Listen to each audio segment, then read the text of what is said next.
বিশ্ব সংবাদে আপনাদের স্বাগত। সংবাদের শুরুতেই শিরোনাম, পরে বিস্তারিত। তৃতীয় বিশ্বযুদ্ধ শুরু, জানাবো হাতে থাকা সর্বশেষ আপডেট সংবাদ। প্রথমেই শিরোনাম, ইরানে হামলা চালালো দখলদার ইসরায়েল। এদিকে কঠোর জবাব দেওয়ার প্রস্তুতি নিচ্ছে ইরান। আরও থাকছে, ইরানের সামরিক ঘাঁটিতে টার্গেট করে হামলা চালায় যুক্তরাষ্ট্র। জানিয়ে দিব, যুদ্ধবিরতি অপেক্ষা করে দক্ষিণ লেবাননেও হামলা চালিয়েছে ইসরায়েল। আরও জানিয়ে দিব, ইসরায়েলের সাথে ইরানে হামলায় অংশ নেয় যুক্তরাষ্ট্র। এদিকে ইরানের আকাশসীমা বন্ধ ঘোষণা। সর্বশেষ জানিয়ে দিব, 1 বছরেরও কম সময়ের ব্যবধানে ইরানে যুক্তরাষ্ট্রের দ্বিতীয় হামলা। ইরানে হামলা চালালো ইসরায়েল। ইসরায়েল ইরানের উপর একটি প্রতিশোধমূলক হামলা শুরু করেছে বলে দাবি করেছে দেশটির প্রতিরক্ষা মন্ত্রণালয়। শনিবার সকালে এক জরুরি বিবৃতিতে ইসরায়েলি প্রতিরক্ষামন্ত্রী ইসমাইল কাটোচ এই অভিযানের ঘোষণা দেন। ইরানের দিক থেকে বড় ধরনের কোনো হামলার সংখ্যা থেকে ইসরায়েল আগেভাগেই এই পদক্ষেপ নিয়েছে বলে জানানো হয়েছে। ইরানের উপর এই হামলা শুরু হওয়ার পরপরই প্রতিরক্ষামন্ত্রী ইসমাইল কাটোচ পুরো ইসরায়েল জুড়ে বিশেষ এবং জরুরি সতর্ক বার্তা ঘোষণা করেছেন। উদ্ভিদ পরিস্থিতিতে দেশের নিরাপত্তা নিশ্চিত করতে এবং সম্ভাব্য পাল্টা আক্রমণ মোকাবেলায় সর্বোচ্চ সতর্ক অবস্থানে রয়েছে ইসরায়েলি প্রতিরক্ষা বাহিনী। এই হামলার প্রাপ্তি বা ক্ষয়ক্ষতি সম্পর্কে এখনও বিস্তারিত তথ্য পাওয়া না গেলেও মধ্যপ্রাচ্যে এই ঘটনা এক ভয়াবহ যুদ্ধের আশঙ্কা তৈরি করেছে। কঠোর জবাব দেওয়ার প্রস্তুতি নিচ্ছে ইরান।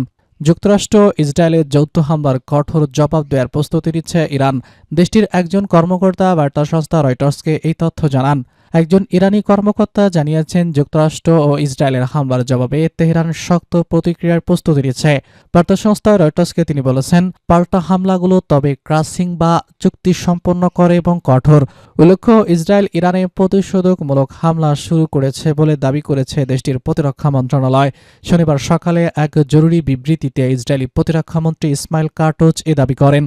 ইরানের উপর এই হামলা শুরু হওয়ার পরপরই প্রতিরক্ষামন্ত্রী ইসমাইল কাটোচ পুরো ইসরায়েল জুড়ে বিশেষ এবং স্থায়ী জরুরি অবস্থা ঘোষণা করেছেন। উদ্ভিদ পরিস্থিতিতে দেশের নিরাপত্তা নিশ্চিত করতে এবং সম্ভাব্য পাল্টা আক্রমণ মোকাবেলায় সর্বোচ্চ সতর্ক অবস্থানে রয়েছে ইসরায়েলি প্রতিরক্ষা বাহিনী। এদিকে ইরানের রাজধানী তেহরানের কেন্দ্রস্থলে 3টি বিস্ফোরণের শব্দ শোনা গেছে বলে দেশটির গণমাধ্যম জানিয়েছে। দেশটির বার্তা সংস্থা ফার্স্ট নিউজ এজেন্সি তারা এমন প্রতিবেদন পেয়েছে যে রাজধানীর রিপাবলিকান এলাকায় একাধিক ক্ষেপণাস্ত্র আঘাত এনেছে। ইরানের সামরিক ঘাঁটিতে টার্গেট করে হামলা চালায় যুক্তরাষ্ট্র।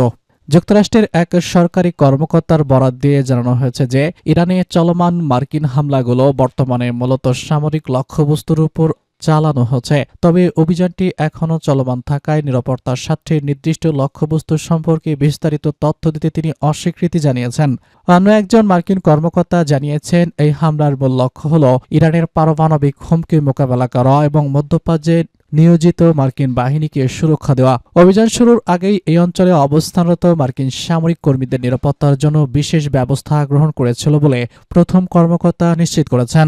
ওয়াশিংটন এই পদক্ষেপকে একটি সর্বাত্মকমূলক এবং কৌশলগত ব্যবস্থা হিসেবে দেখছে, যাতে ভবিষ্যতে বড় ধরনের কোনো সংঘাত এড়ানো যায়। বর্তমানে পুরো পরিস্থিতি পর্যবেক্ষণ করছে পেন্টাগন এবং মার্কিন গোয়েন্দা সংস্থাগুলো। যুদ্ধবিরতি উপেক্ষা করে দক্ষিণ লেবাননেও হামলা চালিয়েছে ইসরায়েল। যুদ্ধবিরতি চুক্তি উপেক্ষা করে দক্ষিণ লেবাননের ইনকিলাব আল তোফা অঞ্চলে আবারও বিমান হামলা চালিয়েছে ইসরায়েলি বাহিনী। ইসরায়েলের হামলায় এখনও পর্যন্ত কোনো হতাহতের খবর পাওয়া যায়নি। শনিবার ব্লক এবং ওয়াদি বরটোয়া এলাকায় একাধিকবার এই হামলা চালানো হয়। ইসরায়েলি সামরিক বাহিনীর দাবি, তারা দক্ষিণ লেবাননে হিজবুল্লাহর অবকাঠামো লক্ষ্য করে এই হামলা চালাচ্ছে। যদিও প্রতিদিনের চলমান এই হামলার বেসামরিক নাগরিক ও অবকাঠামো লক্ষ্যবস্তু হচ্ছে। কাতার ভিত্তিক গণমাধ্যম আল জাজিরার প্রতিবেদনে বলা হয়েছে, ইসরায়েলের হামলায় এখনও পর্যন্ত কোনো হতাহতের খবর পাওয়া যায়নি, কারণ বেশিরভাগ হামলা বন এবং পাহাড়ের মধ্যবর্তী খোলা জায়গায় চালানো হয়েছে। তবে দক্ষিণ লেবাননের আকাশ এখনও ইসরায়েলি সামরিক বিমান উঠতে দেখা গেছে। লেবাননের আল মায়াদিন চ্যানেল নিশ্চিত করেছে যে ইসরায়েলি যুদ্ধবিমান ইনকিলাব আত-তোফা উচ্চভূমি লক্ষ্য করে ধারাবাহিক অভিযান চালাচ্ছে। 2024 সালের নভেম্বরের যুদ্ধবিরতি সত্ত্বেও ইসরায়েলি হামলায় এখনও পর্যন্ত 300 জনের বেশি মানুষ নিহত হয়েছেন, যাদের মধ্যে 127 জন বেসামরিক নাগরিক বলে জানিয়েছে জাতিসংঘ। 2023 সালের অক্টোবর থেকে শুরু হওয়া এই যুদ্ধ ইসরায়েল লেবাননে 4,000-এর বেশি মানুষকে হত্যা করেছে এবং প্রায় 17,000 মানুষ আহত হয়েছে। ইসরায়েলের সাথে ইরানের হামলায় অংশ নেয় যুক্তরাষ্ট্র। ইরানের রাজধানী তেহরানে নতুন করে ক্ষেপণাস্ত্র হামলা চালিয়েছে ইসরায়েল। শনিবার ভোরে রাজধানী সহ বিভিন্ন অঞ্চলে হামলা শুরু করেছে ইহুদিবাদী ইসরায়েলের বিমান বাহিনী। ইসরায়েলের সাথে এই হামলায় যৌথভাবে অংশ নিচ্ছে যুক্তরাষ্ট্র। কাতার ভিত্তিক গণমাধ্যম আল জাজিরাকে দেওয়া একজন সাংবাদিক কর্মকর্তা বলেছেন, ইরানের উপর হামলাগুলো মার্কিন যুক্তরাষ্ট্র এবং ইসরায়েলের যৌথ সামরিক অভিযান হিসেবে পরিচালিত হয়েছে। ইরানের ফোর্স সংবাদ সংস্থা জানিয়েছে, তেহরানের ইউনিভার্সিটি ইস্ট এবং হোমহুরি এলাকায় বেশ কয়েকটি ক্ষেপণাস্ত্র আঘাত এনেছে। হামলার পর ইরান সরকারের পক্ষ থেকে এখনও কোনো আনুষ্ঠানিকভাবে কোনো বিবৃতি কিংবা বার্তা দেওয়া হয়নি। তবে ইসরায়েলের প্রতিরক্ষামন্ত্রী ইসমাইল কাটোচ ইতিমধ্যে দেশ জুড়ে জরুরি অবস্থা জারির নির্দেশ দিয়েছেন। সতর্কমূলক সাইরেনও বাজানো হয়েছে। ইরানের আকাশসীমা বন্ধ ঘোষণা। পরবর্তী নির্দেশ না দেওয়া পর্যন্ত ইরানের আকাশসীমা বন্ধ ঘোষণা করেছে দেশটির কর্তৃপক্ষ। ইরানের বেসামরিক বিমান চলাচল সংস্থার মুখপাত্র মাজিদ আকভান এই তথ্য জানিয়েছেন। মেহের নিউজ এজেন্সিকে দেওয়া এক সাক্ষাৎকারে তিনি বলেছেন, পরবর্তী নির্দেশনা না দেওয়া পর্যন্ত পুরো দেশের আকাশসীমা বন্ধ রাখা হয়েছে। এর আগে পাল্টা হামলার আশঙ্কায় নিজেদের আকাশে বেসামরিক বিমান চলাচল বন্ধ ঘোষণা করেছে ইহুদিবাদী ইসরায়েল। শনিবার সকালে ইরানের বিভিন্ন অঞ্চলে হামলার পর ইসরায়েলের বন্দর কর্তৃপক্ষ এই ঘোষণা দেয়। একই সঙ্গে জনসাধারণকে বিমানবন্দরে না আসার জন্য অনুরোধ জানিয়েছে বিমানবন্দর কর্তৃপক্ষ। সেই সঙ্গে ইসরায়েল জুড়ে সাইরেন বাজানো হচ্ছে। ইসরায়েল প্রতিরক্ষা বাহিনী এরই মধ্যে নিজ দেশের নাগরিকদের একটি জাতীয় সতর্ক বার্তা পাঠিয়েছে। তাদের সুরক্ষিত স্থানের কাছাকাছি থাকার জন্য বলা হয়েছে। আইডিএফ এই কর্মকর্তা বার্তা সংস্থাকে জানায়, ইসরায়েলের রাষ্ট্রের দিকে ক্ষেপণাস্ত্র নিক্ষেপের সম্ভাবনা সম্পর্কে জনসাধারণকে প্রস্তুত করার জন্য একটি সক্রিয় কর্মকর্তা। উল্লেখ্য, শনিবার সকালে ইরানের রাজধানী তেহরান সহ বিভিন্ন অঞ্চলে হামলা শুরু করেছে ইহুদিবাদী ইসরায়েলের বিমান বাহিনী। হামলার সত্যতা নিশ্চিত করে ইসরায়েলের প্রতিরক্ষামন্ত্রী ইসমাইল কাটোচ বলেছেন, ইরানের বিরুদ্ধে নির্ধারিত হামলা শুরু করা হয়েছে। ইসরায়েল যুক্তরাষ্ট্রের প্রতি হুমকি দূর করার জন্য এই হামলা চালানো হয়েছে। যুক্তরাষ্ট্র ইসরায়েল যৌথভাবে এই হামলা চালিয়েছে বলে নিরাপত্তা সূত্রের বরাত দিয়ে ইসরায়েলি গণমাধ্যম চ্যানেল 12 এই তথ্য জানিয়েছে। ইরানের ফার্স্ট সংবাদ সংস্থা জানিয়েছে, তেহরানের ইউনিভার্সিটি ইস্ট অব হোমির এলাকায় বেশ কয়েকটি ক্ষেপণাস্ত্র আঘাত এনেছে। 1 বছরের কম সময়ের ব্যবধানে ইরানে যুক্তরাষ্ট্রের দ্বিতীয় হামলা।